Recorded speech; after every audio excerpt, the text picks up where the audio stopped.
यह किताब आपको कैसे फ़ायदा पहुंचाएगी।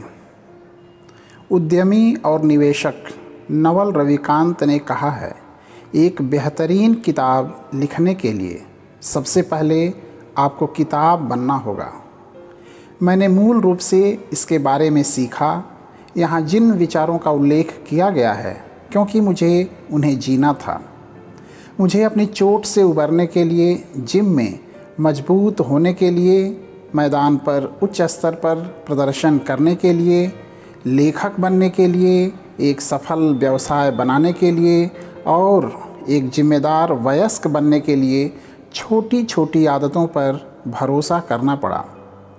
छोटी छोटी आदतों ने मुझे अपनी क्षमताएं पूरी करने में मदद की और जब से आपने यह पुस्तक उठाई है, मुझे लगता है कि आप भी अपनी क्षमताएं पूरी करना चाहेंगे।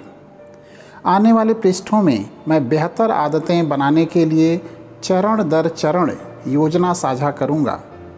दिनों या हफ्तों के लिए नहीं, बल्कि जीवन भर के लिए। जबकि विज्ञान मेरे द्वारा लिखी गई हर चीज़ का समर्थन करता है।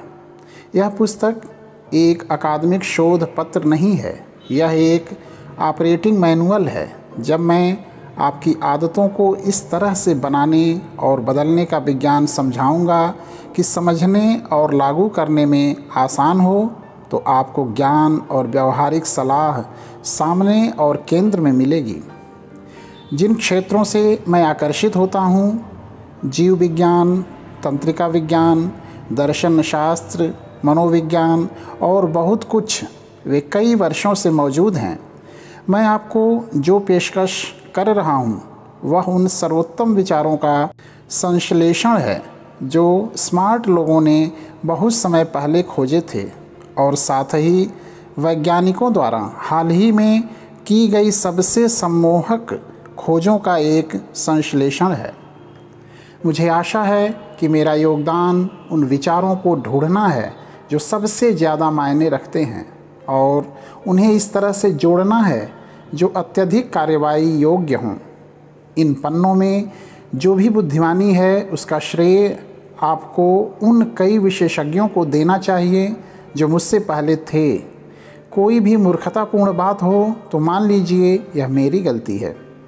इस पुस्तक की रीढ़ मेरी आदतों का 4 स्टेप मॉडल है: संकेत, तीव्र इच्छा, प्रतिक्रिया और इनाम, और व्यवहार परिवर्तन के 4 नियम जो इन चरणों से विकसित होते हैं।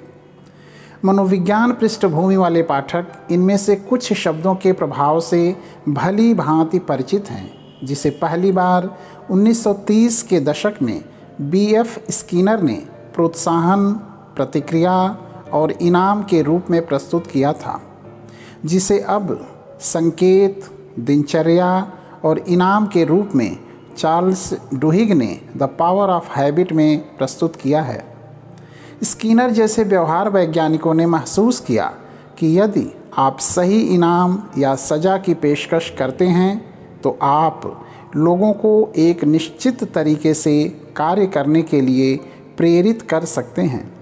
लेकिन जब स्किनर के मॉडल ने यह समझाने में उत्कृष्ट काम किया कि बाहरी उत्तेजनाएं हमारी आदतों को कैसे प्रभावित करती हैं, तो इसमें एक अच्छी व्याख्या का अभाव था कि हमारे विचार, भावनाएं और विश्वास हमारे व्यवहार को कैसे प्रभावित करते हैं।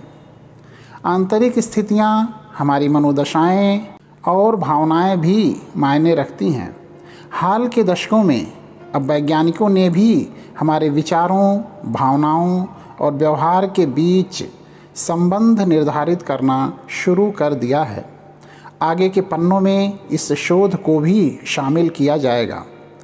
कुल मिलाकर मैं जो ढांचा पेश करता हूँ, वह संज्ञानात्मक और व्यवहार विज्ञान का एक एकीकृत मॉडल है।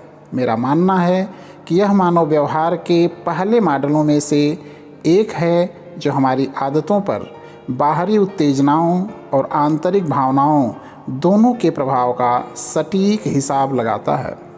हालांकि कुछ भाषाएं परिचित हो सकती हैं, मुझे विश्वास है कि व्यवहार परिवर्तन के 4 नियमों का विवरण और अनुप्रयोग आपकी आदतों के बारे में सोचने का एक नया तरीका प्रदान करेगा। मानव व्यवहार सदैव बदलता रहता है, परिस्थिति दर परिस्थिति, प्रत्येक क्षण और प्रत्येक सेकंड में। लेकिन यह किताब उस बारे में है जो नहीं बदलता है। यह मानव व्यवहार के बुनियादी सिद्धांतों के बारे में है, स्थायी सिद्धांत जिन पर आप साल दर साल भरोसा कर सकते हैं। वे विचार जिनके आधार पर आप व्यवसाय बना सकते हैं, परिवार बना सकते हैं, जीवन बना सकते हैं। बेहतर आदतें बनाने का कोई एक सही तरीका नहीं है, लेकिन मुझे पता है यह पुस्तक सबसे अच्छे तरीके का वर्णन करती है। एक ऐसा दृष्टिकोण जो प्रभावी होगा, भले ही आप कहीं से शुरू करें या आप कुछ भी बदलने की कोशिश कर रहे हैं।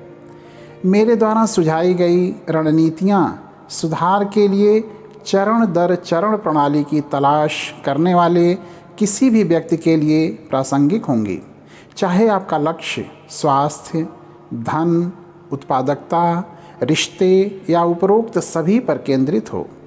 जब तक मानव व्यवहार शामिल है, यह पुस्तक आपकी मार्गदर्शक बनी रहेगी।